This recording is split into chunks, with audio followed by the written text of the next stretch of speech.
Hey, it's Huck. And I'm going to try to keep this as brief as possible, which, you know, if you watch any of my videos, is always a challenge for old Huck here. But, you know, I want to talk just briefly about the nonsense we saw on CNBC yesterday, better known as the third GOP presidential debates. And now, I'll be honest with you, I went into this without figuring, you know, we were going to see anything, you know, really, at least policy-wise, substantial at all. One, because I didn't have, you know, a lot of faith that CNBC, you know, which is kind of the, you know, bastion of, you know, Republican corporate America, you know, that they were really going to get, you know, very tough with these guys. And, you know, some of the ridiculous, ludicrous, you know, policies that they all are endorsing. And so I was just, you know, maybe mildly surprised that at least they attempted to call a few of them out on their, you know, crazy tax policies. And so it was not surprising in the least that the debate quickly turned into, you know, a media bashing episode where, you know, Ted Cruz probably had the Republican highlight of the night. And now, Cruz wasn't the only one to go after the media in this debate. Marco Rubio, who many pundits somehow feel that he came out, you know, perhaps the strongest, he went so far as to claim that the mainstream media was, in fact, the Hillary Clinton super PAC. Let's get one thing straight once and for all.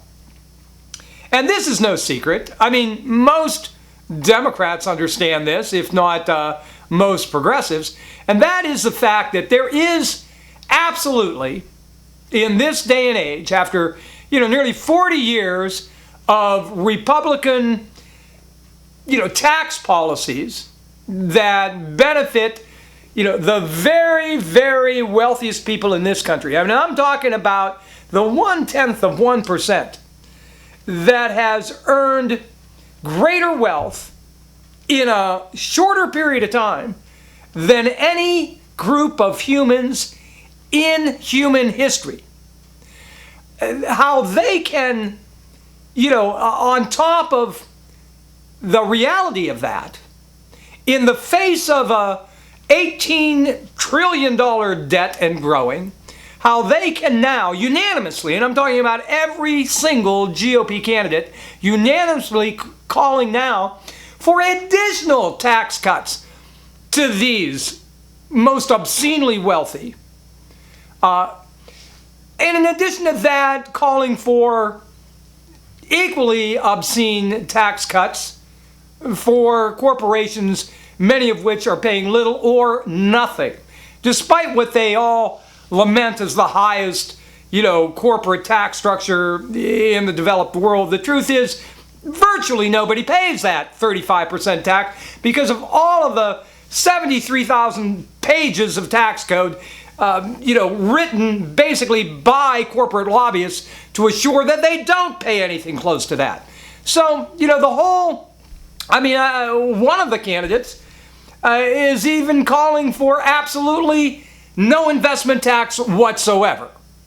So, the point being that there is no way. I mean, we've got years and years of demonstrable proof of what these kind of tax policies have done.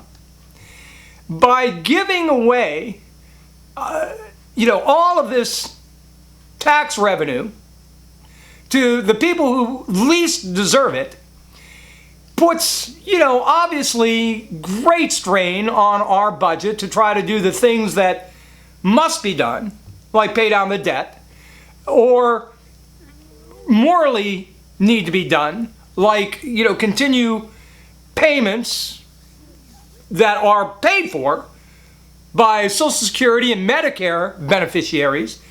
And yet, what what programs are the GOP trying to cut in the face of granting these enormous tax benefits to the people that need it the least?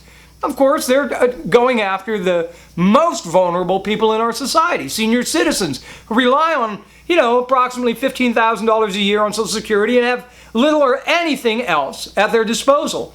Medicare beneficiaries, which only covers 80% of their expenses at the time in their life where they need it the most. So it's insane to think that any one of them up there could actually defend their call now to continue this nightmare. In fact, to enhance this nightmare by doubling down on this strategy. And so if you can't defend it, and they can't, the easiest thing to do, the GOP trend ever since, Newt Gingrich is, hey, we can't possibly defend these policy positions, so let's attack the media for asking the questions, for asking us to defend them. And that's what's behind all of this bashing the media. The truth is, the mainstream media doesn't go nearly far enough. These debates are always shaped in a way that, how do you give a substantial answer in 30 seconds or less? You can't do it. And to be honest with you, there really is no back and forth. There's no debate of any single issue. We're not going to see any real debates, what little we'll see, until the general election, when a Republican actually has to go up against a Democrat. Because all of these Republicans all agree. They're all for these tax cuts for the very wealthy. They're all for, cutting the corporate tax rate. They're all for government subsidies to defense contractors who are already making, a 400% markup of everything that they contract with the government. And, you question a GOP candidate on, okay, you say you're going to eliminate some of these loopholes and some of these things in the tax code. Ask them what specific, tax subsidies they plan to cut. And suddenly they get real vague on you. They can't name one. Not one. And yet, the people that are getting these subsidies are often the most profitable companies, not just in recent years, but in human history. So the fact is, they simply cannot justify or defend their positions on a whole host of issues.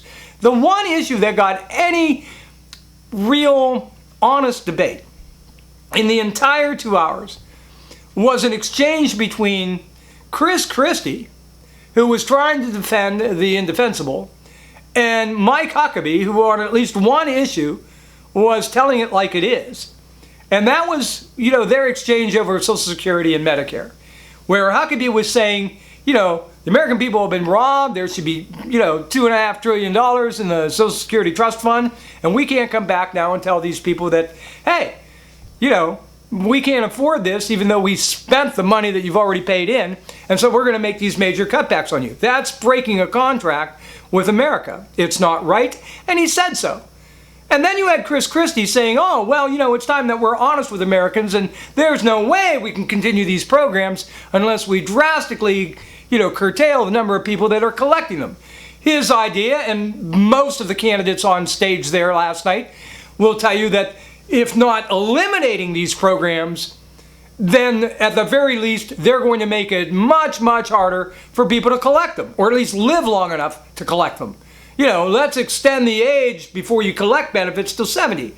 And of course, they use this excuse for this reasoning as, people are living longer. But the truth is, the science tells us that, the bottom 40% of Americans who really work hard for a living are the people that are lucky if they live to 65 to start, earning back some of those benefits. It's the people that don't work so hard, it's the people that are really well off, that are living so much longer. Lifespan in this country has a lot to do with how much money you earn, which also has a lot to do with just how hard you break your back, earning a living. And it's the people that are breaking their back, the people that are working very physical jobs, that need to retire by 65. Hell, many of them can't get that far. And it's the people that are, working these great cushy jobs, earning, extraordinarily high incomes, that have the best health care money can buy, that are, expanding their lifespans every time there is a need to fund something, whatever it is, infrastructure, Social Security, benefits, whatever it may be. The first thing they come after are the most vulnerable people in our society. And of course they don't want to admit that. It's much easier to just attack and challenge the questioner. I mean, if Republicans were really serious about doing something about bad socialist programs in America, they would go after the most wasteful, most abusive, socialistic program run by the American government, which is the Department of Defense. I mean, if you want to talk about wasteful spending, if you want to talk about dollar for dollar, an absolute throwaway, it's the $700 billion a year we spend on national defense. And that's not even including all of the things defense related that don't go into the Department of Defense budget. I mean, if you want to attack a socialist program gone amok, you would think Republican Party would start looking at the Department of Defense. I mean, where else, dollar for dollar, we get less return on what we spend on the Department of Defense than in virtually almost any other area of government. You give somebody a food stamps, or you give somebody a Social Security check, these people spend that money. They have to. There's nothing left. This is all the money they have. I mean, contractors are earning a 400% profit on the services they do for the Department of Defense. We are currently funding to the tune of hundreds of billions of dollars military hardware and military bases and other facilities that the Department of Defense says we don't even need. They're obsolete. There are no Republicans saying that we ought to audit the Department of Defense and get to the bottom of why so much fraud and abuse is going on, so much wasteful, profiteering going on. None of them. But, they'll have hearings from now until the end of Obama's presidency about, $500 million going to Planned Parenthood that at least provides a very needed service, in many cases in areas of the country where that service can't be provided anywhere else. This is the GOP. No wonder they only appear on wingnut, internet-based, Tea Party type websites and Fox News where they're not going to be challenged on these policy positions. Anyway, I'm sorry. I'm a little upset. I'm Huck. Thanks a lot for watching. I'll see you again real soon.